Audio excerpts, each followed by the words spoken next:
तो कहानी की शुरुआत में एक बंद काले कमरे में यीजे नाम का लड़का अपने घुटनों पर बैठकर रो रहा होता है। साथ ही रोते हुए वो कहता है कि वो ये सब डिजर्व नहीं करता क्योंकि उसने किसी के साथ कुछ गलत नहीं किया। तभी एक मिस्टीरियस लेडी आकर उसे सर पर शूट करके प्लेन से नीचे फेंक देती है। अपने सर में गोली के घाव के बावजूद भी यीजे अपनी आंखें खोल लेता है और अब कहानी फ्लैशबैक में जाती है, जहां ये सब आज से 7 साल पहले शुरू हुआ था, जब यीजे एक रेपुटेटेड कंपनी में अपना इंटरव्यू देने के लिए जा रहा था। वो देखता है कि रोड क्रॉस करते हुए एक कार ने किसी व्यक्ति को टक्कर मार दी है। घबराया हुआ यीजे भागकर उस व्यक्ति को चेक करता है, मगर यीजे का हाथ पकड़ते ही उस व्यक्ति की डेथ हो जाती है। इससे यीजे एकदम सदमे में आ जाता है कि ये अभी क्या हुआ। अभी अभी उसके साथ हुए ट्रॉमा की वजह से यीजे अपने इंटरव्यू में किसी भी सवाल का अच्छे से जवाब नहीं दे पाता है, जिसकी वजह से उसको ये जॉब नहीं मिलती। यीजे की परेशानियां यहाँ पर खत्म नहीं होने वाली थी, क्योंकि कोई भी जॉब ना होने की वजह से अब उसको अपना स्टूडेंट डेट चुकाने के लिए कोई ना कोई छोटी मोटी जॉब करनी ही पड़ेगी। इसलिए अपना डेट चुकाने के लिए यीजे कभी वेटर तो कभी डिलीवरी बॉय की जॉब करने लगता है। यीजे की परेशानियों में उसकी फैमिली कोई भी मदद नहीं कर पा रही थी, क्योंकि छोटी उम्र में ही उसके डैड गुजर गए थे। उसकी माँ एक जैनिटर होने के बाद भी उसे एक अच्छे स्कूल में पढ़ाने के लिए काफी मेहनत किया करती थी, इसलिए यीजे उन पर और बोझ नहीं बनना चाहता था।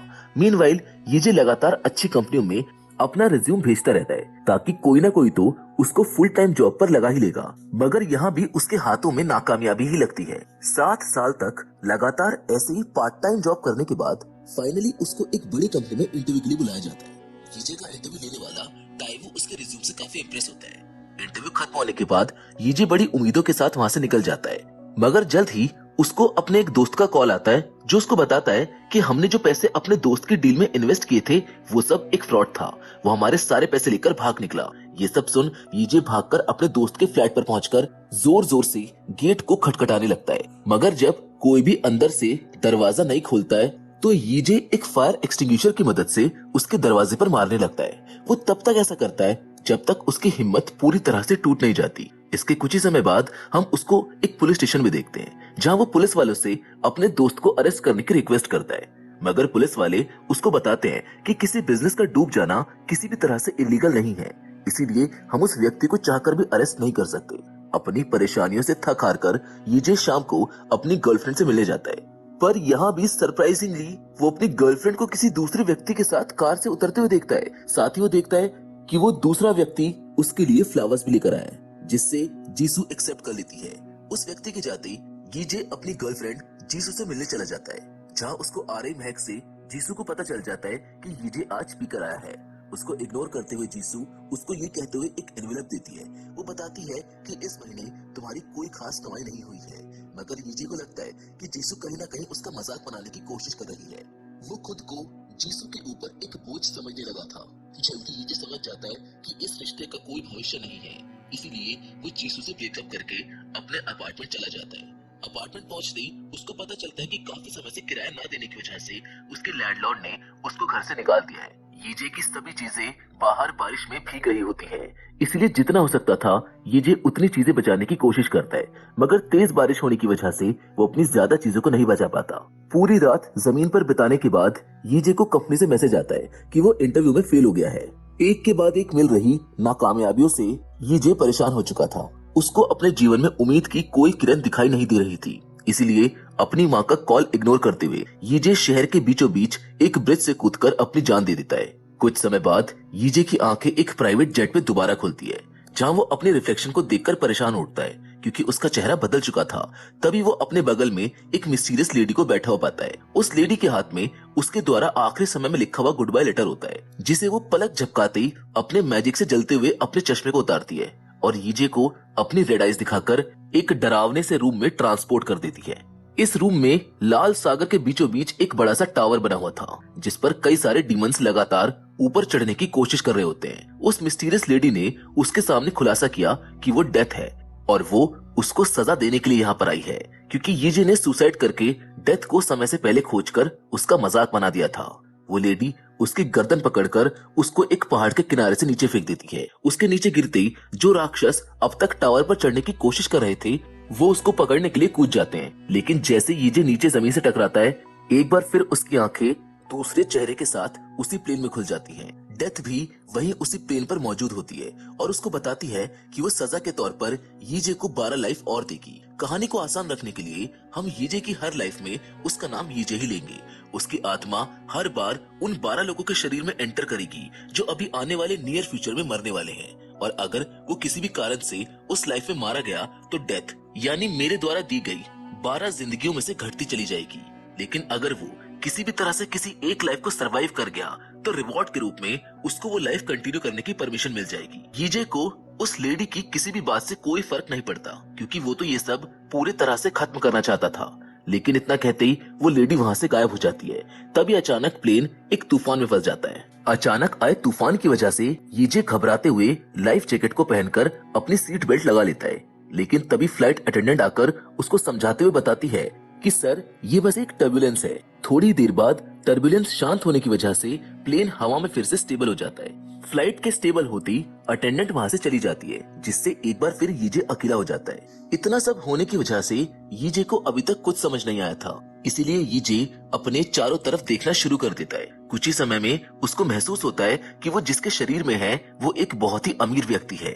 सडनली एक चमकता हुआ पत्थर यानी कि मेमोरी ऑर्ब उसके दिमाग में एंटर कर जाता है, जो उसको फ्लैशबैक दिखाकर उस व्यक्ति की पुरानी यादों के बारे में बताता है। दरअसल यीजे अभी जिसके शरीर में है ये व्यक्ति उसी कंपनी का सीईओ है जिसमें यीजे ने अप्लाई किया था। अब वो पूरी तरह से अमीर बन चुका था, यानी एक ऐसी लाइफस्टाइल जिसकी चाह यीजे हमेशा से किया करता था। आगे हमें टाइवो के बारे में पता चलता है, जो कंपनी के सीईओ का बड़ा भाई है, और बचपन से ही हर छोटी से छोटी चीज के लिए इन दोनों भाइयों के बीच काफी कंपटीशन रहता था, इंक्लूडिंग कंपनी का नया सीईओ कौन बनेगा। टाइवो के काफी कोशिशों के बाद भी उसका छोटा भाई अपने पिता के भरोसे को जीतने में सफल रहता है, जिस वजह से टाइवो के छोटे भाई को कंपनी का नया सीईओ चुन लिया जाता है। यीजे को ये लाइफस्टाइल काफी पसंद आती है, इसलिए वो डिसाइड करता है कि वो इस लाइफ को कंटिन्यू रखेगा। लेकिन उसके इतना सोचते ही प्लेन का एक इंजन फट जाता है। प्लेन एकदम तेज स्पीड के साथ नीचे की तरफ गिरने लगता है। जैसे तैसे यीजे अपनी तरफ आ रहे फर्नीचर से बचता हुआ अपनी सीट पर वापस पहुंच जाता है। पायलट प्लेन को कंट्रोल करने में अपनी पूरी जान लगा देता है, लेकिन कोई फायदा नहीं होता और कुछ समय बाद आग पूरे प्लेन में फैलने लगती है, जिससे प्लेन में एक बड़ा सा छेद बन जाता है। प्लेन में होल के बनने की वजह से पायलट और फ्लाइट अटेंडेंट दोनों उसके अंदर खींचे चले जाते हैं। यीजे अब केवल बैठकर देख सकता था कि तभी वहां पर एक जोरदार विस्फोट होता है, जिससे पूरे प्लेन में आग लग जाती है और यीजे वहीं जलकर मारा जाता है। जिसके बाद एक बार फिर से यीजे अंधेरे कमरे में जागता है, जहां इस बार कमरे में एक डरावना सा दरवाजा और डेथ के लिए एक डेस्क होती है। इस डेस्क पर एक घड़ी होती है जिसमें यीजे के द्वारा यूज की गई लाइफ का काउंटडाउन चल रहा होता है। अपनी बंदूक में गोलियां भरते हुए डेथ उसको समझाती है कि जिन लोगों की बॉडीज में उसको ट्रांसपोर्ट किया जा रहा है वो लोग तो पहले ही मर चुके हैं। मैं तो उनको बस तुम्हारे जरिए दूसरा चांस दे रही हूँ, इसलिए तुम किसी दूसरे व्यक्ति का जीवन नहीं चला रहे हो। और अगर तुम इनमें से किसी भी लाइफ को सर्वाइव नहीं कर पाए तो तुम सीधे हेल जाओगे, जहाँ डेथ यानी मैं दूसरे कर्मों के अनुसार तुम पर मुकदमा चलाऊंगी। डेथ यीजे का हाथ पकड़कर दरवाजे के पीछे ले जाती है। वो कुछ ऐसे दृश्य देखता है जिससे वो काफी बुरी तरह डरते हुए डेथ के सामने रोते हुए पूछता है कि मैंने ऐसी क्या गलती की है जो मुझको हेल में भेजा जा रहा है। तब वो मिस्टीरियस लेडी यीजे को समझाती है कि तुमने समय से पहले ही मुझे यानी डेथ को ढूंढ लिया है, इसलिए तुमको ये सजा दी जा रही है। इसी के साथ डेथ उसको बताती है कि अगर तुम इनमें से एक भी लाइफ में जिंदा बच जाते हो तो तुमको हेल में नहीं भेजा जाएगा। फाइनली यीजे फैसला करता है कि वो इनमें से एक ना एक लाइफ में तो जीवित रहने की पूरी कोशिश करेगा। ये कहते ही दूसरी लाइफ में भेजने के लिए डेथ उसको शूट कर देती है। इस बार वो खुद को एक एड्रेनालिन जंकी स्पोर्ट्समैन के शरीर में पाता है, जो अपना जंपसूट पहनकर बिना पैराशूट के प्लेन से छलांग लगा देता है। खुद को इस हालात में देखकर यीजे पैनिक करना शुरू कर देता है, लेकिन वो अपने आसपास 3 और लोगों को देखता है जो उसी के साथ जंप करते हैं ताकि वो इस स्टंट को कैमरे में कैप्चर कर सके। यीजे को पैनिक होता देख उन तीनों में से एक व्यक्ति उसके पास आते हुए उसकी मदद करने की कोशिश कर रहा होता है कि तभी वो चमकता हुआ पत्थर आकर यीजे के दिमाग में एंटर कर जाता है। ऐसे ही अजीबोगरीब कारनामों को करते हुए ये व्यक्ति 4 Guinness book of world record जीत चुका था। आज के स्टंट के लिए उसने डिसाइड किया था कि वो जमीन से 1000 मील की ऊंचाई से बिना पैराशूट के सेफ्टी नेट्स पर लैंड करके दिखाएगा। ये पूरा प्रोग्राम नेशनल टीवी पर दिखाया जा रहा था, और अगर किसी भी कारण से यीजे इस स्टंट को करने से पीछे हट जाता तो उसके स्पॉन्सर उसको $3 बिलियन देंगे, जो कि एक बहुत बड़ा अमाउंट है। पेबल की मदद से यीजे अपने फ्लैशबैक में एक अजनबी व्यक्ति को लाइटर के साथ दिखता है, मगर इस बात को इग्नोर करते हुए थ्रिल के चलते हेल्पर को अपने से दूर धकेलकर नीचे की तरफ तेजी से बढ़ने लगता है। लेकिन नीचे आते वक्त वो अपने लैंडिंग मार्क को मिस कर देता है और जमीन से टकराने की वजह से उसकी तुरंत वहीं पर मौत हो जाती है। इस मौत की वजह से वो एक बार फिर डार्क रूम में वापस पहुंच जाता है, जहां वो डेथ से कहता है कि मैंने अपने पूरे जीवन में कभी भी किसी को हर्ट नहीं किया है, मगर फिर भी मुझको हेल में क्यों भेजा जा रहा है। इस बात पर डेथ उसको एक कायर बुलाती है, क्योंकि वो ये तक नहीं मानता कि उसने अपने जीवन में किसी को हर्ट भी किया है। इसके तुरंत बाद डेथ उसको फिर से गोली मारकर तीसरी लाइफ में भेज देती है, जहां उसकी आंखें एक टीनेजर की बॉडी में खुलती है। यीजे अपने सभी क्लासमेट्स को पैराशूट वाले व्यक्ति की डेथ के वीडियो पर हंसते हुए देखता है। इससे यीजे को पता चलता है कि ये सभी जिंदगी एक ही रियलिटी से जुड़ी हुई है। ये सब देखकर यीजे उस हंसते हुए लड़के को पीटने की सोचता है कि तभी वो चमकता हुआ पत्थर उसके दिमाग में घुस जाता है। फ्लैशबैक से उसको पता चलता है कि इस लड़के के फादर उसकी 5 साल की उम्र में ही गुजर गए थे। अब इसकी मदद के लिए बची तो सिर्फ इसकी मॉम है, जो दिन रात पूरी शिद्दत से मेहनत करके इसको एक बेहतर फ्यूचर देना चाहती है। मगर स्कूल के बुलीज के कारण इस लड़के को स्कूल आना बिल्कुल भी पसंद नहीं था, क्योंकि वो लड़के मिलकर कभी इसका सामान चोरी किया करते थे तो कभी इसको मारा करते थे। हद तो तब हो गई जब ये पुलिस उसके ऊपर दूध फेंकते हुए उसका वीडियो रिकॉर्ड कर लेते हैं। हालांकि वो कभी ये बात अपनी माँ को नहीं बताता था। धीरे धीरे ये स्कूल अब उसके लिए एक टॉर्चर हाउस बनता जा रहा था, जहाँ उसको बुली करने वाले लोग डीमंस जैसे लगने लगे थे। लेकिन यीजे को समझ आता है कि अगर उसको हेल जाने से बचना है तो उसे इसके खिलाफ लड़ना ही होगा। लेकिन तभी जिनसैंग नाम का एक लड़का उसके सामने आता है और उसको मारने से पहले दूध लाने के लिए कहता है। यीजे अब इस रैगिंग का शिकार नहीं बनना चाहता था, इसीलिए वो एक कुर्सी लेकर जिनसैंग पर हमला कर देता है। अपने दोस्त को पिटता देख जिनसैंग का दोस्त यीजे को रोकने के लिए आगे बढ़ता है, मगर यीजे तुरंत ही उसको दूर फेंककर जिनसैंग से माफी मांगने के लिए बोलता है। तभी अचानक से ताइसोक पीछे से आकर यीजे को पकड़कर दूर फेंकता है। ताइसोक यीजे से काफी पावरफुल होता है, इसीलिए वो बड़ी आसानी से उसको ओवरपावर कर देता है। ऑल ऑफ ए सडन जिनसैंग के सभी दोस्त मिलकर यीजे को पकड़ लेते हैं ताकि वो उसको पीट सके, लेकिन तब तक टीचर क्लास में आ चुकी थी, इसलिए सभी लोग वहां से वापस चले जाते हैं। लेकिन अभी भी ये सब खत्म नहीं हुआ था। अपना बदला लेने के लिए क्लास खत्म होते ही जिनसैंग और उसके साथी आकर एक बार फिर से यीजे को मारना शुरू कर देते हैं। इवेंचुअली ताइसोक को ये सब पसंद नहीं आता, इसीलिए वो जिनसैंग को रोकने के लिए बोलता है, मगर वो उसकी एक नहीं सुनता और यीजे को पीटना जारी रखता है। सडनली जिस लड़की को जिनसैंग पसंद करता था उसके आते ही जिनसैंग रुक जाता है। स्कूल के बाद यीजे उस लड़की के घर जाकर उसकी मॉम के द्वारा लिखे हुए नोट्स को देखता है। ये नोट्स देखते हुए उसको अपनी मॉम की याद आ जाती है, क्योंकि वो भी उसके लिए बहुत मेहनत किया करती थी। इस लड़के की मॉम अपनी थकान के बावजूद उसके लिए डिनर बना के अपने काम पर जाया करती थी, इसलिए यीजे फैसला करता है कि अब से वो भी उनकी मदद किया करेगा। घर वापस आने पर अपने बेटे के बदलते व्यवहार को देखकर उसकी मॉम काफी खुश होती है और ये देख यीजे को अपनी मॉम की याद आ जाती है। अगली सुबह यीजे बाथरूम में ताइसोक से पूछता है कि तुम जिनसैंग की बात क्यों मानते हो, जबकि तुम तो उससे कहीं ज्यादा स्ट्रॉन्ग हो। तब जाकर ताइसोक उसको बताता है कि स्कूल का असली बॉस एक सीनियर है और जिनसैंग उसी की गैंग का एक बंदा है। अगर मैं किसी भी तरह से जिनसैंग को मारता हूँ तो सारे सीनियर्स मेरे खिलाफ हो जाएंगे। दोपहर में खाना खाते वक्त जिनसैंग यीजे को मारते हुए निकलता है, लेकिन इस बात का बदला लेने के लिए यीजे अपने खाने से भरी बोल को जिनसैंग के सर पर पटकते हुए वहां से चला जाता है। जिनसैंग ताइसोक को उसको पकड़ने का ऑर्डर देने लगता है, मगर ताइसोक ऐसा करने से इनकार कर देता है क्योंकि अभी उसको लंच करना था। फ्लैशबैक में हम देखते हैं कि यीजे ने ताइसोक को एक प्लेन के बारे में बताते हुए बीच में आने से मना कर दिया था। अपनी ह्यूमिलिएशन के चलते जिनसैंग अपने सीनियर से मदद मांगता है। सभी सीनियर्स उसकी क्लास में यीजे को मारने के लिए आते हैं, मगर उसको देखकर गैंग लीडर जिनसैंग को कायर कहने लगते हैं, क्योंकि वो एक छोटे से बच्चे को भी खुद से हैंडल नहीं कर पाया। गैंग लीडर जिनसैंग से कहता है कि कायरो की मेरी गैंग में कोई जगह नहीं है, इसलिए आगे से कभी भी मेरे पास मत आना। यीजे उसकी हार के लिए उसके मजे ले ही रहा होता है कि तभी गुस्साया जिनसैंग उस पर हमला करने की कोशिश करता है, लेकिन जब तक वो ऐसा कर पाता उसको पहले ही ताइसोक रोककर दूर फेंक देता है। सबके सामने अपना मजाक बनता देख जिनसैंग क्लास से भागने लगता है। भागते हुए वो देखता है कि जिस लड़की को वो पसंद करता है वो अब उसके सीनियर के साथ है। शाम को यीजे घूमने के लिए घर से बाहर निकलता है। रास्ते में उसकी टक्कर एक ट्रक से होने वाली होती है, लेकिन फॉर्चुनेटली ड्राइवर जैसे तैसे ट्रक को टकराने से रोक लेता है। घबराया हुआ यीजे अपने पीछे से उसको मारने आ रहे जिनसेंग को नोटिस नहीं कर पाता, जो उसको एक ब्रिक की मदद से मार मार कर मौत के घाट उतार देता है।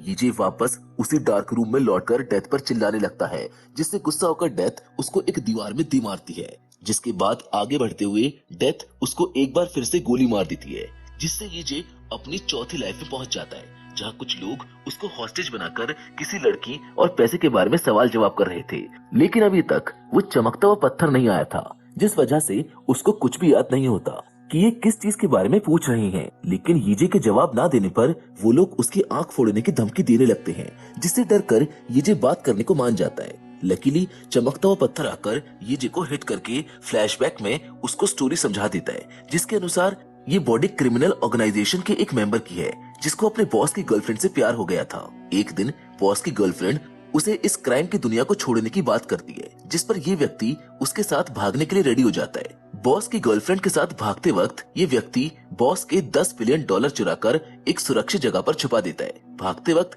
रास्ते में बॉस के लोगों ने उसको पकड़ लिया था, लेकिन जब यीजे को इस व्यक्ति की एबिलिटीज के बारे में पता चलता है तो अपनी चेयर की मदद से उनसे लड़ना शुरू कर देता है। यीजे पास की दीवार पर लटकते हुए हथियारों को देखकर मेन स्विच को ऑफ कर देता है और वहां से एक टॉर्च लाइट को उठाकर अंधेरे में सभी को मार डालता है। इस व्यक्ति की एबिलिटीज जानने के बाद यीजे सोचता है कि इसकी एबिलिटीज की मदद से मैं किसी को भी मार सकता हूँ, इसलिए जल्द से जल्द मुझको यहाँ से पैसे लेकर गायब हो जाना चाहिए। यीजे एक बाइक पर अपना सेलफोन उठाकर वहाँ से भाग निकलता है।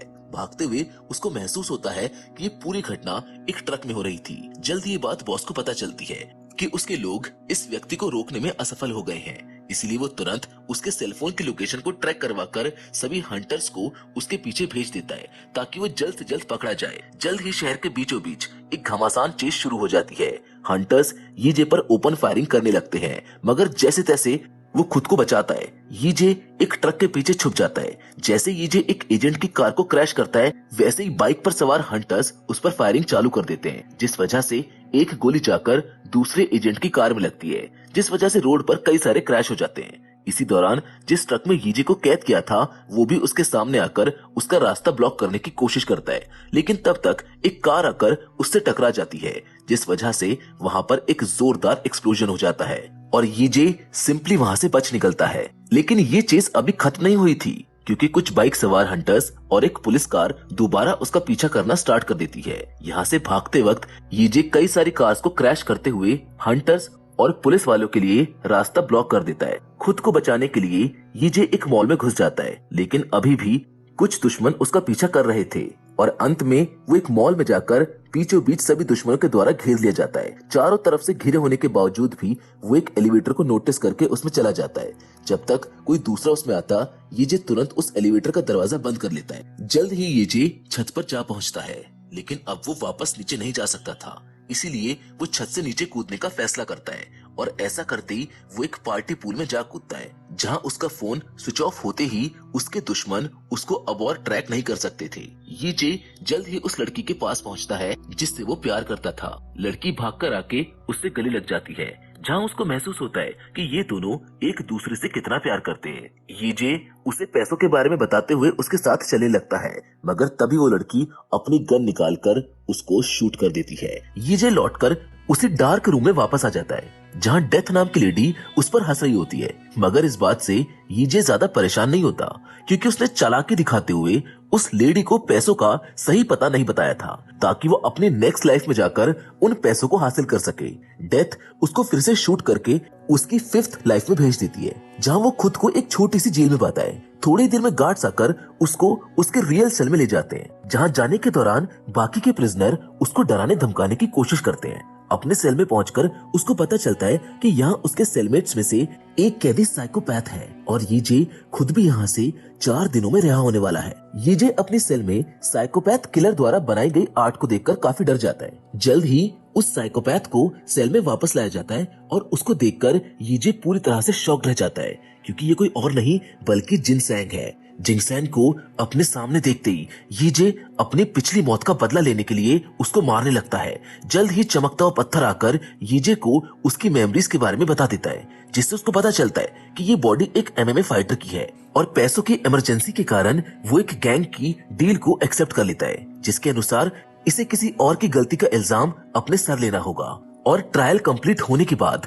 उसको $200 मिलियन दिए जाएंगे। इस केस के लिए इनका प्लान था कि माइनर होने की वजह से ये व्यक्ति जल्द ही जेल से रिहा हो जाएगा, मगर ट्रायल के दौरान कार एक्सीडेंट में घायल लड़के की मौत हो जाती है, जिस वजह से उसको 2 साल के लिए जेल भेज दिया जाता है। लॉयर से डील करने के दौरान ये एक बार फिर से नोटिस करता है कि कोई व्यक्ति लाइटर हाथ में लिए उसको दूर से देख रहा है, जिसके कुछ समय बाद एमएमए फाइटर का लॉयर उससे मिलने आता है और उसको शांत रहने के लिए $2 बिलियन की मांग रखता है। अगर वो ये नहीं करता तो वो कोर्ट में जाकर जज को सब कुछ बता देगा। लॉयर से मीटिंग के बाद यीजे को एक और फ्लैशबैक आता है, जिसमें वो जिनसेंग को कुछ क्रीप सी बातें करते हुए देखता है। वो ऐसा जानबूझकर करता है ताकि सेल में बैठे सभी लोग उसको साइकोपैथ समझे और उससे बचकर रहें। बैक इन प्रेजेंट यीजे हंसते हुए ये रियलाइज करता है कि कैसे जिनसेंग यहाँ सबको बेवकूफ बना रहा है। जिनसेंग को एक टीनेजर का मर्डर करने के जुर्म में जेल भेज दिया गया था। यीजे आकर उसको मारते हुए सभी को सारी सच्चाई बता देता है। देखते ही देखते बाकी के सेलमेट्स भी बदला लेने के लिए उसको मारना शुरू कर देते हैं। बैकयार्ड में समय बिताने के दौरान यीजे नोटिस करता है कि बाकी के प्रिजनर्स भी अब जिनसेंग के मजे लेने लगे हैं। ये सब देखकर यीजे को बड़ा सेटिस्फाई फील होता है। इसके कुछ ही समय बाद सभी कैदियों को कारपेंटरी सिखाने के लिए ले जाया जाता है, जहाँ एक अनजान व्यक्ति यीजे पर ब्लेड से वार कर देता है, मगर ठीक उसी समय यीजे उस ब्लेड से खुद को बचाते हुए उसके रास्ते से हट जाता है और ब्लेड जाकर दूसरे कैदी को लग जाता है, जिससे उसकी तुरंत वहीं पर मौत हो जाती है। यीजे भागकर मदद बुला लेता है। जैसे ही गार्ड उस प्रिजनर की बॉडी को लेकर जाते हैं, ठीक उसी समय बाकी दूसरे सभी कैदी हथियार लेकर उसको मारने को तैयार हो जाते हैं। उनमें से एक व्यक्ति उसको बताता है कि उसका लॉयर ही उसको मरवाना चाहता है। सबकी लड़ाई चालू हो जाती है, मगर यीजे इस बॉडी के रिफ्लेक्सेस और एमएमए फाइटिंग स्किल को देखकर काफी इंप्रेस होता है। यीजे को इसमें बड़ा मजा आने लगता है। वो अपनी प्रिसाइज हिटिंग से सभी को हरा देता है। लड़ाई खत्म होते ही जियंग उसे बचाने के लिए एक क्रोबार लेकर आता है, लेकिन तब तक सब कुछ खत्म हो चुका था। यीजे देखता है कि ये अकेला व्यक्ति ही उसकी मदद करने को आगे आया है, इसलिए वो जियंग से दोस्ती कर लेता है। कुछ समय बाद यीजे जिंगसेन को बाथरूम में उसको मारने के लिए एक औजार को शार्प करते हुए देखता है। यीजे उस पर पहले हमला करके उसको मारने की सोचता है, लेकिन ऐसा करने पर उसे जेल में और रुकना पड़ेगा। इसलिए यीजे उसको डराते हुए स्कूल बॉय का घोस्ट देखने की बात बोलता है। यीजे उसको कुछ ऐसी बातें बताता है जो सिर्फ वो दोनों ही जानते थे। जिनसेंग को डराने के लिए यीजे उसको कहता है कि ये भूत अब उसको हमेशा हमेशा के लिए हॉन्ट करेगा। ये सब सुनकर जिनसेंग अपनी पैंटी गिली कर देता है। आखिरकार यीजे की रिहाई का दिन आ जाता है, मगर जाने से पहले वो जिनसेंग को दूध देते हुए कहकर जाता है कि ये दूध उस लड़के के घोस्ट ने भेजा है। बाहर लॉयर उसका वेट कर रहा होता है। उसके बाहर आते ही वो उसे पैसों से भरा बैग देता है, मगर इस बार यीजे इन पैसों को लेने से मना कर देता है और उसको बताता है कि अब से वो एक क्लीन लाइफ जिएगा। फ्री होने के बाद यीजे उसी जगह पर जाता है जहाँ पर उसने अपनी पिछली लाइफ में पैसे छुपाए थे, मगर वो इस बात से पूरी तरह अनजान था कि कोई उसका पीछा कर रहा है। यीजे अब एक नई लाइफ जीने को रेडी था।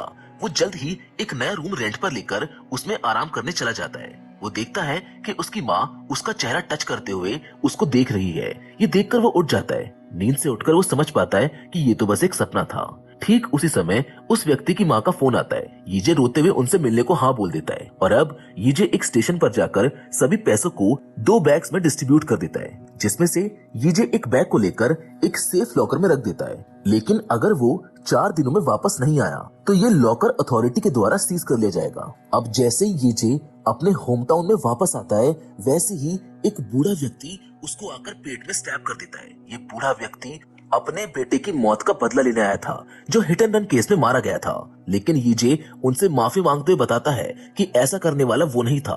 तभी उन्हें वहाँ पर कुछ आहट सुनाई देती है, इसीलिए वो बूढ़ा व्यक्ति वहाँ से भाग निकलता है। सडनली वहाँ पर जियंग आ जाता है, जो यीजे की ऐसी हालत देखकर उसकी मदद करने के लिए भागता है। लेकिन टू हिज सरप्राइज जियंग भी चाकू निकालकर यीजे को वकील के पैसों के लिए मारने की कोशिश करने लगता है, मगर यीजे उसे अपनी बातों में फंसाकर उसे पैसे देने का वादा करता है। मगर जियंग को उसकी बात पर बिल्कुल भी यकीन नहीं होता और वो उसे काफी बार स्टैप करके मार डालता है। इससे उसकी मौके पर ही मौत हो जाती है। जब जियंग उसको मार देता है तो हम देखते हैं कि बगल में पड़े उसकी माँ का कॉल रिंग करके बंद हो जाता है। वंस अगेन यीजे डार्क रूम में वापस आ चुका था।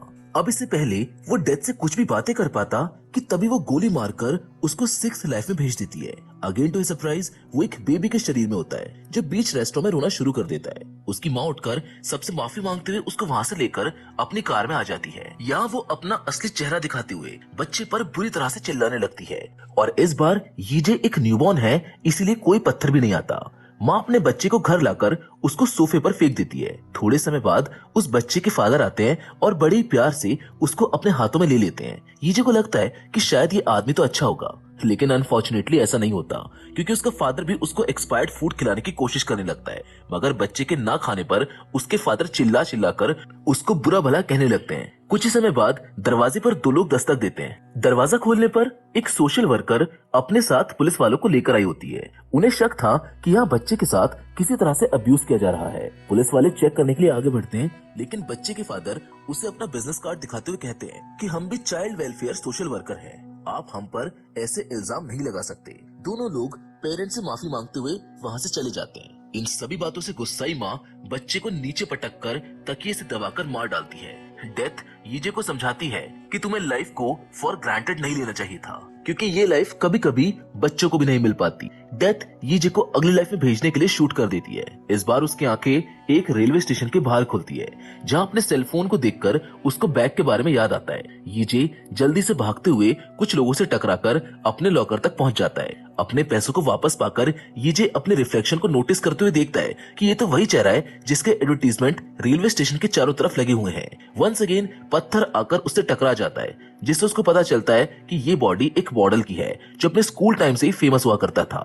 उसके अच्छे लुक्स के कारण उसका मॉडलिंग करियर काफी अच्छा जा रहा था, इसीलिए उसके पास काफी अच्छी धन दौलत थी। यीजे घर पहुंचकर एक आलीशान मकान देखता है। यीजे खुशी से पागल उठता है और इस लाइफ को कंटिन्यू करने की सोचता है। उसे एक न्यूज़पेपर भी मिलता है जिसमें बच्चे के पेरेंट्स की गिरफ्तार होने वाली खबर दी हुई थी, साथ में एमएमए फाइटर की मौत, बाइक चेस के दौरान ट्रैफिक एक्सीडेंट। ये सारी खबर अखबार में दी हुई थी, लेकिन किसी को ये नहीं पता था कि ये हुआ कैसे था।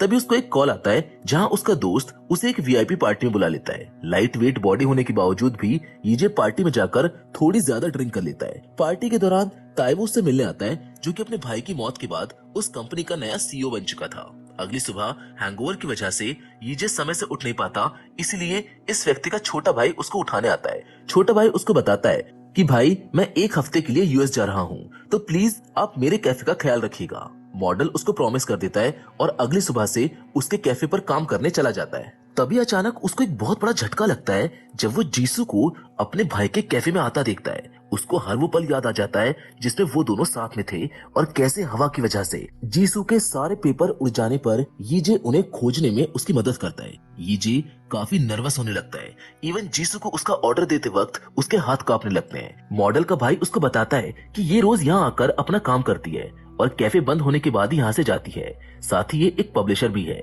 यीजे इंटरनेट पर जीसू के बारे में पता लगाता है, जहाँ उसको पता चलता है कि जीसू को एक राइटिंग कॉन्टेस्ट जीतने पर एक पब्लिशिंग डील मिली है।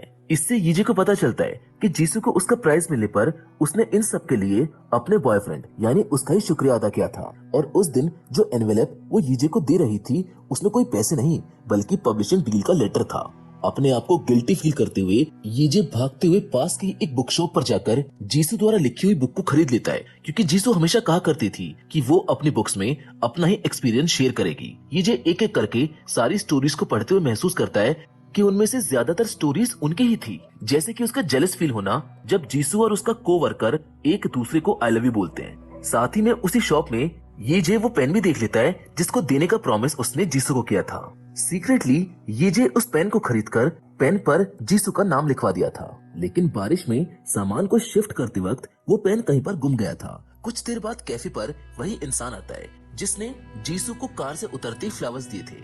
उसके साथ एक लेडी और एक बच्ची भी आते हैं। वो देखता है कि वो बच्ची जीसू को आंटी कहकर बुला रही है। ये सब जानकर यीजे अपने आप को बेवकूफ कहता है। कैफे को पूरे हफ्ते जीसू के लिए खुला रखते हैं। यीजे खुद को उसकी राइटिंग का फैन बताते हुए उससे कुछ एक्स्ट्रा केक भी देता है। बात को आगे बढ़ाने के लिए वो जीसू को अगली कहानी का आइडिया देते हुए अब तक जो भी उसके साथ हुआ है वो सब बता देता है। ये जीसू से एक बुक पर साइन करने को कहता है।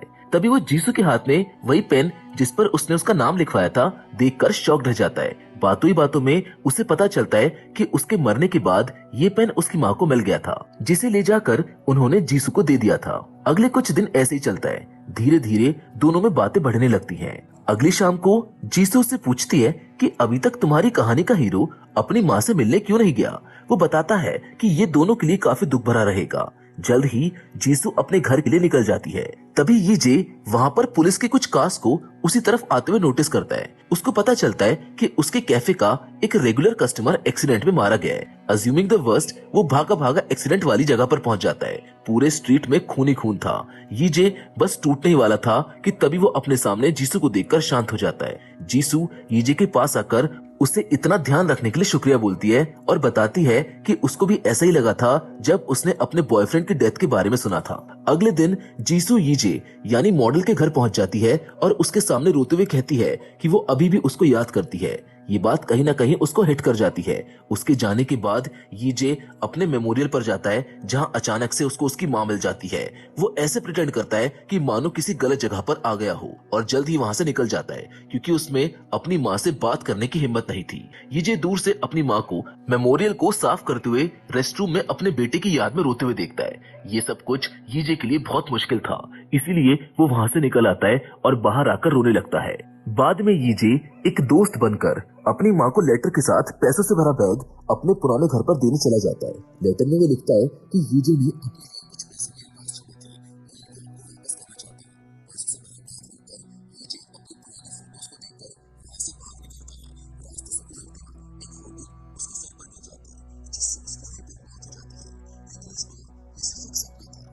अगले दिन जीसू से बातें खत्म होने पर ये घर तक उसके साथ में अंदर चलने लगती है। दोनों उस समय को याद करते हैं जब वो एक दूसरे के हाथों में हाथ डालकर वॉक किया करते थे। ये इमोशनल होकर जीसू को अब तक की सारी बात बता देता है। तभी एक फ्लैशबैक में हम देखते हैं कि कैसे जीसू का कोवर्कर एक वेटर को उसका बॉयफ्रेंड होने पर उसका मजाक बनाता था।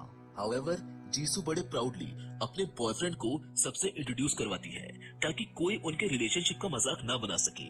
ये बीच में छोड़ जाने के लिए उससे माफी मांगता है, लेकिन जब तक जीसू कुछ रिएक्ट करती उससे पहले ही एक फैंसी कार आकर उन दोनों को टक्कर मार देती है, जिससे जीसू की वही मौके पर ही मौत हो जाती है।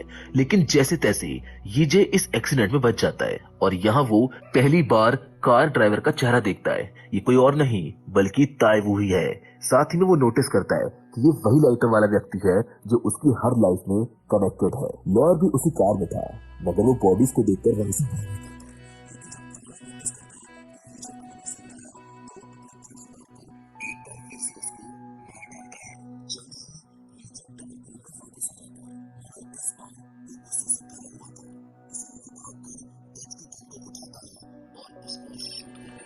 पर उसको कुछ भी नहीं होता क्योंकि मौत को कोई नहीं मार सकता।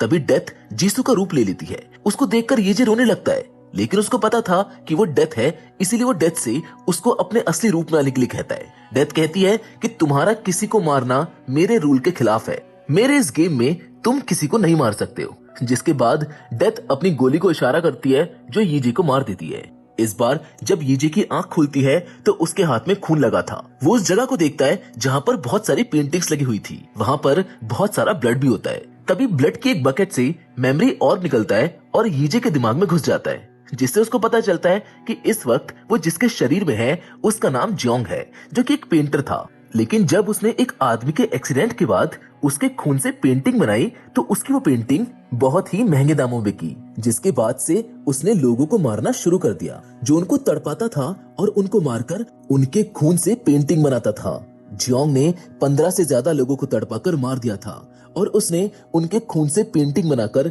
बहुत सारे पैसे कमाए थे। जियोंग की पेंटिंग मिलियंस में बिकती थी। यीजे को जब उसके बारे में पता चला तो वो बहुत ही ज्यादा घबरा जाता है। फिर वो जियोंग के पेंटिंग टूल से एक नकली छुरी को निकालकर ये फैसला करता है कि वो इस मॉन्स्टर के जरिए उस मॉन्स्टर को मारेगा जिसने उसकी गर्लफ्रेंड को मारा था। जिसके बाद यीजे उस जगह पर जाता है जहां पर टाइवू ने उसे और जीसू को मारा था। उसे याद आता है कि जब वो मर रहा था तो टाइवू ने जीसू का स्पेशल पेन जिसे उसने उसको दिया था उसे टाइवू ने गटर में डाल दिया था। यीजे उस पेन को निकाल लेता है, जिसके बाद उसे एक और बात याद आती है कि जब वो मर रहा था तो टाइवू अपने लॉयर से कहता है कि अगर डैड को पता चला कि मैं ड्रग्स लेकर गाड़ी चला रहा था तो वो मुझे सीईओ की पोजीशन से निकाल देंगे, इसीलिए ये इल्जाम तुम अपने ऊपर ले लो, जिसके बदले मैं तुमको ढेर सारे पैसे दूंगा और जब तुम वापस आओगे तब मैं तुम्हें अपनी एक कंपनी का सीईओ भी बना दूंगा। जिसके बाद वो कार की मेमोरी निकालकर गटर में फेंक देता है, जिसमें कैमरा रिकॉर्डिंग थी। इसके बाद वो फोन करके बोलता है कि मुझसे एक एक्सीडेंट हो गया है। यीजे ये सब होते हुए देख रहा था और अभी भी जिंदा था,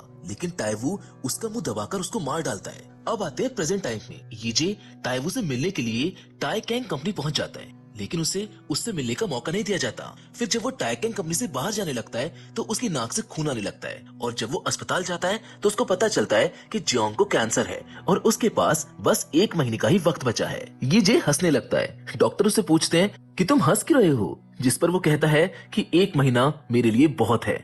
जिसके बाद वो वहाँ से जाने लगता है। तभी उसको उसके मैनेजर का कॉल आता है, जो उससे कहती है कि टाइकैंग कंपनी के सीईओ मिस्टर टाइवू आपकी एक पेंटिंग को खरीदना चाहते हैं। अब यीजे जिससे मिलना चाहता था वो खुद उससे मिलने के लिए आ रहा था। यीजे अपनी आर्ट गैलरी में चला जाता है, जहाँ पर टाइवू पहले से ही मौजूद था। टाइवू जियोंग से पूछता है कि तुम्हारी ये पेंटिंग किससे इंस्पायर्ड है, जिस पर वो बताता है कि ये 5 लोगों के खून से इंस्पायर है। टाइवू को यीजे की बातें मजाक लगती है।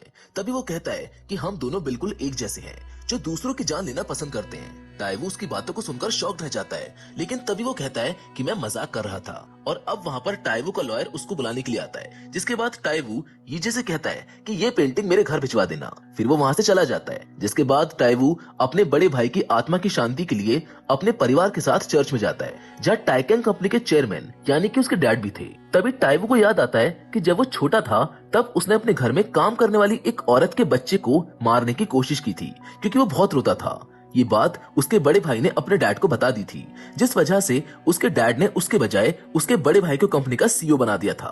लेकिन अब जब उसका बड़ा भाई उस प्लेन हादसे में मारा गया तो उसके डैड को टाइकैंग कंपनी का सीईओ टाइवू को बनाना पड़ा। चर्च से निकलते वक्त टाइवू ड्रग्स लेकर अपनी गाड़ी बहुत ही तेज भगाने लगता है, जिससे कि 2 पुलिस वाले उसके पीछे पड़ जाते हैं। और जब वो अपनी कार रोकता है तो डिटेक्टिव वू टाइवू से ब्रेथ एनालाइजर में फूकने के लिए कहता है और उसे उसकी आईडी भी दिखाने को कहता है। फिर वो उसको ओवर स्पीडिंग का चालान थमा देते हैं। तभी डिटेक्टिव वू को लगता है कि टाइवू ने ड्रग्स ले रखी है, इसीलिए वो उसे कार से बाहर निकालता है। लेकिन इससे टाइवू बहुत गुस्सा हो जाता है और डायरेक्ट वू के कमिश्नर को फोन करके कहता है कि तुम्हारा एक ऑफिसर जिसका नाम वू है मेरे साथ बदतमीजी कर रहा है, जरा उसको बताओ कि मैं कौन हूँ। और अब टाइवू फोन वू को दे देता है। कमिश्नर फोन पर वू को खूब डांटता है। वो कहता है कि अगर उसने उससे माफी नहीं मांगी तो वो उसको जॉब से निकाल देगा। वू टाइवू से माफी मांग लेता है, लेकिन इसके बाद भी टाइवू उसको बहुत ही बुरी तरह से मारने लगता है। पर उसके साथ खड़ा हुआ ऑफिसर जी योंग बस तमाशा देखता रहता है। जिसके बाद टाइवू दूसरे ऑफिसर से जाकर कहता है कि मुझे तुम्हारे जैसे समझदार ऑफिसर्स बहुत पसंद है। टाइवू वहाँ से अपने घर के लिए निकल जाता है, लेकिन उसके घर के दरवाजे के बाहर जियोंग खड़ा था। टाइवू से पूछता है कि तुम यहाँ पर क्यों आए हो, जिस पर जियोंग उसकी फेरारी पर अपना जूता साफ करते हुए कहता है कि मैं पेंटिंग देने आया था। लेकिन टाइवू को तो ये बहुत ही डिसरिस्पेक्टफुल लगता है, इसलिए वो गुस्से में जियोंग को एक जोरदार पंच मारकर वहाँ से जाने लगता है। लेकिन यीजे टाइवू के ऊपर थूक देता है, जिसके बाद वो अपनी कार से गन निकालकर उसको शूट करने लगता है। यीजे उससे बचकर भागने लगता है, लेकिन टाइवू उसको शूट करके मार देता है। लेकिन यीजे मरा नहीं था, वो तो उठकर टाइवू से उसकी गन को छीन लेता है। टाइवू जब उससे पूछता है कि तुम्हें गोली क्यों नहीं लगी, जिस पर वो उसको अपना बुलेट प्रूफ जैकेट दिखाता है। जिसके बाद वो टाइवू को किडनैप करके जियोंग की लैब में पहुंचा देता है, जहां वो लोगों को टॉर्चर करके उनके खून से पेंटिंग बनाया करता था। यीजे जियोंग की तरह टाइवू को स्ट्रेचर पर लेटाकर टॉर्चर करने वाला होता है, लेकिन तभी कैंसर की वजह से वो खुद बेहोश हो जाता है। और जब यीजे की नींद खुलती है तो वो खुद को स्ट्रेचर पर बंधा हुआ पाता है। तभी टाइवू से कहता है कि तुमने उस पेंटिंग को 15 लोगों के खून से बनाया था और हम दोनों बिल्कुल एक जैसे हैं। तुमने बिल्कुल ठीक कहा था। टाइवू उसको बताता है कि मैंने पहला मर्डर रोड पर एक एक्सीडेंट में किया था। ये वही आदमी था जिसे बचाने की कोशिश यीजे ने की थी, जिसकी वजह से वो अपने इंटरव्यू पर ध्यान नहीं दे पाया था। टाइवू बताता है कि उसे उस आदमी को मारकर बहुत मजा आया था। जिसके बाद टाइवू एक चेनसॉ से जियोंग के पैर को काट देता है। यीजे बहुत चिल्लाता है। फिर वो टाइवू से कहता है कि मैं जानता हूँ तुमने अपने भाई को मारा था। टाइवू पूछता है कि तुमको कैसे पता, जिस पर वो कहता है कि मैं अपने एक जन्म में तुम्हारा भाई ही था। जिसके बाद वो जियोंग के टुकड़े टुकड़े कर देता है। जिससे वो एक बार फिर से मरकर डेथ के पास पहुंच जाता है। अब येजे के पास सिर्फ 4 ही लाइफ बची थी। डेथ कहती है कि तुमने जलने का मजा चखा, गिरने का मजा चखा, चाकू का मजा चखा, कुचलने का मजा चखा। अब बताओ कि क्या अभी भी तुम्हें मौत से ज्यादा जिंदगी तकलीफ देती है? येजे हंसने लगता है, जिससे डेथ समझ जाती है कि वो जानबूझकर टाइवो के हाथों मरा है। दरअसल येजे ने जियोंग की लैब में हिडन सीसीटीवी कैमरा लगा रखे थे ताकि वो दुनिया वालों को उसका असली चेहरा दिखा सके, और वो चाहकर भी उसको मार नहीं सकता था क्योंकि डेथ ने उसको ऐसा करने से मना किया था। अब डेथ उसको फिर से मार देती है। इस बार येजे की जब आंख खुलती है तो हमको पता चलता है कि इस बार वो एक पुलिस ऑफिसर की बॉडी में है, और ये वही ऑफिसर है जी ह्योंग, जिसके कलीग को पिछली बार टाइवो ने मारा था। वो एक चोर से डरकर भाग रहा था, लेकिन तभी वो उस चोर को मारकर पकड़ लेता है। वहीं फिर से वो मेमोरी ऑर्ब येजे के अंदर आकर घुस जाता है, जिससे उसको पता चलता है कि उसका नाम जी ह्योंग है। उसके डैड एक बहुत ही बहादुर पुलिस ऑफिसर थे, लेकिन एक क्रिमिनल को पकड़ते वक्त उनकी जान चली गई थी। फिर जब योंग बड़ा हुआ तो वो भी अपने डैड की तरह एक पुलिस ऑफिसर बनना चाहता था, लेकिन उसकी माँ अपने हस्बैंड की तरह उसको खोना नहीं चाहती थी, इसलिए वो उसके पुलिस बनने पर बहुत परेशान और दुखी रहने लगती है।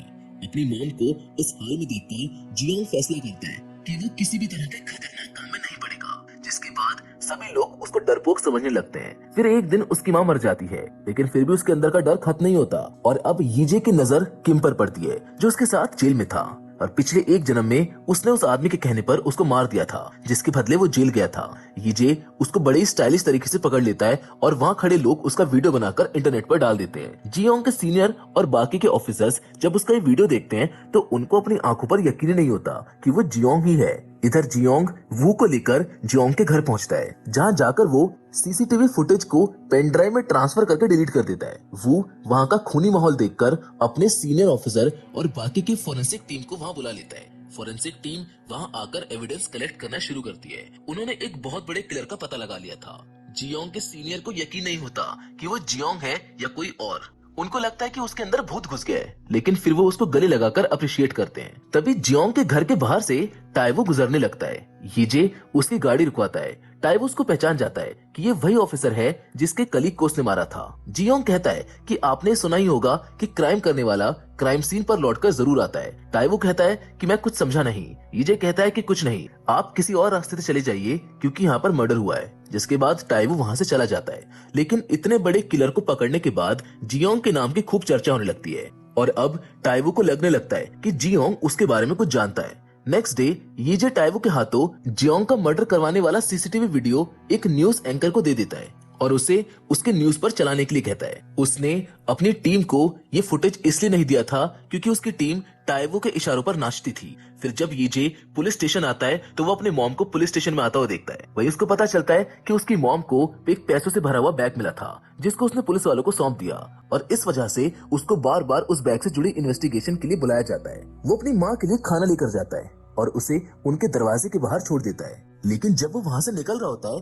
तभी टाइवो का एक आदमी येजे को चाकू मार देता है, क्योंकि जिस न्यूज एंकर को येजे ने उसकी मर्डर वाली वीडियो दी थी, टाइवो को जब उसके बारे में पता चलता है तो वो जियोंग से मिलने के लिए पुलिस स्टेशन चला आता है और उससे कहता है कि तुम सीसीटीवी फुटेज डिलीट कर दो, जिसके बदले मैं तुमको जो चाहिए वो दे दूंगा। लेकिन जियोंग उससे कुछ भी लेने से मना कर देता है, जिस पर टाइवो कहता है कि तुमको मुझसे आखिर क्या चाहिए, जिस पर येजे कहता है कि तुम्हारी जान, जिसके बाद वो वहाँ से चला जाता है। लेकिन टाइवो खुद पुलिस स्टेशन के बाहर जाकर एक कॉन्फ्रेंस बुलाता है, जिसमें वो कहता है कि मैंने एक आदमी का मर्डर किया है जिसने 15 लोगों की जान ली थी। वो मुझको भी किडनैप करके मारने के लिए ले गया था, लेकिन मैंने उसको मार दिया। जिसके बाद सभी लोग टाइवो को मसीहा मानने लगते हैं, जिसने बड़ी बहादुरी से एक सीरियल किलर को मार दिया था। ये खबर सुनकर येजे बहुत परेशान हो जाता है, क्योंकि टाइवो ने अपनी प्रॉब्लम को बहुत ही अच्छे से अपॉर्चुनिटी में बदल दिया था। पुलिस भी टाइवो का कुछ बिगाड़ नहीं पाती और वो आराम से छूट जाता है। जिसके बाद टाइवो अपने प्राइवेट जेट से एक बिजनेस मीटिंग के लिए कहीं जाने के लिए निकल जाता है, लेकिन तभी उसके प्लेन के इंजन में आग लग जाती है, और जब वो जाकर केबिन में देखता है तो वहाँ पर पायलट भी नहीं होता। प्लेन में सिर्फ वही बचा था। टाइवो प्लेन में पैराशूट ढूंढने लगता है, लेकिन उसको एक भी पैराशूट नहीं मिलता। तभी प्लेन में ब्लास्ट होने से वो नीचे गिर जाता है, लेकिन ब्लास्ट के बाद किस्मत से उसके हाथ में एक पैराशूट लग जाता है, और जैसे वो जमीन पर लैंड करता है एक कार आकर उसको ठोक देती है। तभी हम येजे को देखते हैं। प्लेन के इंजन में बॉम्ब रखवाना और पायलट का प्लेन से कूद जाना, ये सब येजे ने करवाया था। ये टाइवो का गला दबाकर उसको मारने लगता है। उसे मारते वक्त उसको जीसू की याद आ रही थी, लेकिन तभी आसमान से डेथ गिरती है और ये को ये काम करने से रोक देती है। ये उसको छोड़कर जाने लगता है, लेकिन ऐसे ही टाइवो दोबारा से उठकर ये पर हमला करता है और उसका पैराशूट खुल जाता है और तभी एक ट्रक आकर उसको टक्कर मार देता है। अब हमको अगले दिन का सीन दिखाया जाता है, जहाँ जियोंग यानी कि ये अभी तक जिंदा था और अब वो एक ईमानदार पुलिस वाले की तरह काम कर रहा था। लेकिन एक क्रिमिनल को पकड़ते वक्त वो उनके ऊपर गोली चला देता है। ये सोचता है कि एक बार उसने पहले भी वो को टाइवो से मार खाने के लिए छोड़ दिया था और वो परिवार वाला आदमी था, इसलिए इस बार वो उसको कुछ नहीं होने देगा। जिसके बाद ये वो को बचाने के लिए उस क्रिमिनल को पकड़ लेता है, लेकिन इसी बीच उसको बहुत सारी गोली लग चुकी थी, मगर किसी तरह वो को बचाने के लिए क्रिमिनल को लेकर बिल्डिंग से नीचे गिर जाता है। बिल्डिंग से गिरकर ये की फिर से मौत हो जाती है और एक बार फिर से वो डेथ के पास पहुंच जाता है। अब उसके पास बस 3 लाइफ बची थी, लेकिन इस बार ये मरकर खुश था क्योंकि वो शहीद हुआ था।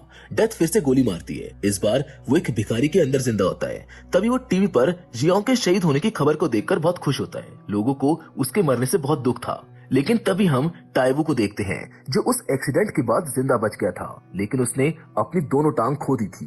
ये जियोंग के फ्यूनरल में जाता है और तभी उसके पास मेमोरी ऑब आता है, लेकिन इस बार वो उससे बचना चाहता था क्योंकि वो सोचता है कि इससे शायद वो इस बार नहीं मरेगा, पर तभी वो सीढ़ी से गिरकर मारा जाता है। अब उसकी जब आंख खुलती है तो वो फिर से डेथ के पास पहुंच जाता है। अब उसके पास बस 2 लाइफ बची थी और हमेशा की तरह डेथ फिर से उसको गोली मार देती है। इस बार जब ये की आंख खुलती है तो वो किसी मिडिल एज आदमी के अंदर था। वो कहीं पर जा रहा था, तभी उसे मेमोरी ऑब मिलती है, जिससे उसको पता चलता है कि वो एक एम्प्लॉय है जिसकी एक बीवी और बच्चा भी है, मगर उसकी जॉब चली गई थी। जिसके बाद वो एक कार के आगे आकर सुसाइड कर लेता है। उसकी ये लाइफ आगे की नहीं थी बल्कि पीछे की थी, जब ये जिंदा था। दरअसल ये लाइफ ये के पास लाइफ में चली गई थी, जब वही आदमी उसके सामने टाइवो की गाड़ी के सामने आकर मारा जाता है। ये फिर से मर के डेथ के पास पहुंच जाता है, लेकिन अब उसके पास बस एक ही लाइफ बची थी। डेथ फिर से उसको गोली मारती है, लेकिन इस बार ये जब उठता है तो उसके होश उड़ जाते हैं क्योंकि इस बार वो अपनी माँ के अंदर जिंदा हुआ था। मतलब कि अगला नंबर ये की मॉम का था। ये बहुत परेशान हो जाता है। तभी मेमोरी और बाकर ये के अंदर घुस जाता है, जिससे उसे उसकी माँ की मेमोरी मिल जाती है, जहाँ उसको पता चलता है कि उसके डैड के मरने के बाद उसकी मॉम ने उसको दिन रात काम करके पाल पोस कर बड़ा किया था। लेकिन जब ये मर गया तो उस पर क्या बीती वो दर्द अब ये भी समझ सकता था। ये बहुत रोता है और उसको अपने मरने पर बहुत अफसोस होता है। अब हम ये को अपनी माँ को अपने पैर में दर्द की दवाई लगाते हुए देखते हैं। तभी उसको उसकी मॉम का सेविंग अकाउंट मिलता है, जिसमें वो ये के घर खरीदने के लिए पैसे जमा कर रही थी। जिसके बाद ये अपने मॉम की बॉडी को लेकर हाइकिंग के लिए निकल जाता है। वो अपनी मॉम को वो जगह दिखाना चाहता था जहाँ पर उसके डैड हाइकिंग के लिए आते थे। वहाँ का नजारा देखकर ये की मॉम बहुत अच्छा फील करती है। तभी ये अपनी मॉम से माफी मांगता है क्योंकि वो उसको छोड़कर चला गया था, लेकिन ना तो वो उसको सुन सकती थी और ना ही देख सकती थी। लेकिन वहाँ से वापस लौटते वक्त ये की मॉम पहाड़ से थोड़ा नीचे गिर जाती है, लेकिन ये अपनी मॉम को मरने नहीं देता, वो उन्हें खींचकर सड़क पर ले जाता है। नेक्स्ट डे जब ये की आंख खुलती है तो वो अस्पताल में होता है। अब हमें 32 साल के बाद का समय दिखाया जाता है, जहाँ हम देखते हैं कि ये अभी भी अपनी माँ के अंदर जिंदा बचा हुआ है, लेकिन पूरे 32 साल तक वो अपनी माँ के अंदर अपनी कमी को महसूस करता है और अफसोस करता रहता है। फिर एक दिन ये की मॉम की नेचुरल तरीके से मौत हो जाती है और अब ये की आंख खुलती है तो वो फिर से डेथ के सामने पहुंच जाता है। अब ये के पास कोई भी लाइफ नहीं बची थी। इस बार ये डेथ के सामने अपने घुटने टेक कर कहता है कि क्या तुम मुझको एक और जिंदगी दे सकती हो। वो उसके आगे एक और जिंदगी की भीख मांगने लगता है। वो कहता है कि मैं अपनी माँ को आखिरी बार उनके सामने से गले लगाना चाहता हूँ, लेकिन डेथ कहती है कि तुम जीत गए, तुम्हारी मौत नेचुरल तरीके से हुई, इसलिए अब तुम्हारा हिसाब किताब भगवान करेंगे। डेथ अपनी गन में बुलेट डालकर उसको रोल करती है और कहती है कि मैं तुमको एक और जिंदगी दे सकती हूँ, लेकिन ये एक डेथ गेम होगा। अगर गोली चली तो तुम भगवान के पास, नहीं तो तुमको एक और जिंदगी मिल जाएगी। अब ये जैसे ही गोली मारता है तो वो उस बिल्डिंग पर पहुंच जाता है जहाँ से उसने सुसाइड किया था और उसे उसकी माँ का फोन भी आता है, यानी कि वो वापस से वहीं पहुंच गया था जहां से उसने अपनी जिंदगी खत्म की थी और अब उसकी मॉम और गर्लफ्रेंड दोनों जिंदा है। ये इस डेथ गेम को जीत गया था। उसको अपनी जिंदगी की कीमत पता चल चुकी थी, जिसके साथ ये कहानी यहीं पर खत्म हो जाती है। बाकी फिलहाल इस कहानी में तो बस इतना ही, लेकिन अब फिर से जरूर मिलेंगे और वो भी एक और नई इंटरेस्टिंग कहानी के साथ। पर हमेशा की तरह तब तक के लिए धन्यवाद।